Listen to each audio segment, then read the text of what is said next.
हम भगवान के चिदानंद अंश हैं। ये भूल कर हम अपने को स्त्री पुरुष, अच्छा बुरा, धनी निर्धन, दुखी सुखी आदि आदि बहुत सा प्रपंच है, इसे हम अपने दिमाग में बैठा लिया है।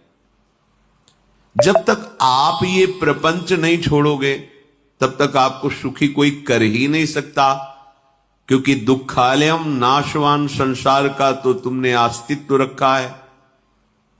अगर ये किसी के दूर करने से होता तो स्वयं जगत गुरु परब्रह्म परमात्म तत्व भगवान श्री कृष्ण सामने हैं और अर्जुन को कह रहे हैं, मात्रा स्पर्शास्तु कौन्तेय शीतोष्ण सुख दुखदा आगमा पायनो अनित्यास्तास्तितिक्षस्व भारत।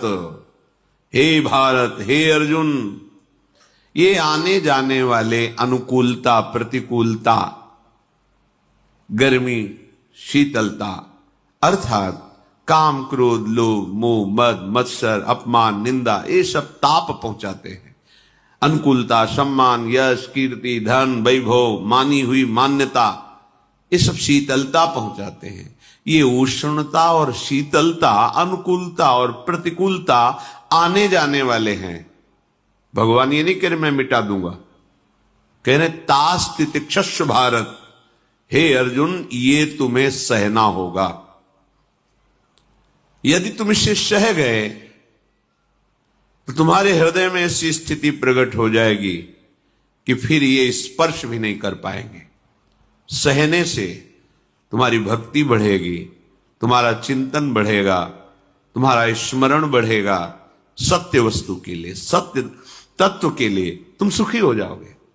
बिल्कुल खुली बात। आडंबर नाटक पाखंड इसकी जरूरत नहीं है।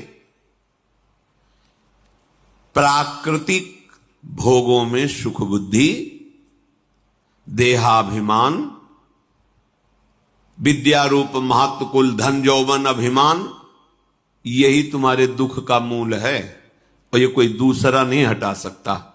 ये तुम्हें अपने विवेक सत्संग से प्राप्त हुए विवेक के द्वारा, शास्त्र स्वाध्याय से प्राप्त हुए विवेक के द्वारा इसे तुम्हें त्यागना है। दुख तुम पकड़े हो तो छुड़ा कौन सकता है? छुड़ाना तो आपको ही पड़ेगा।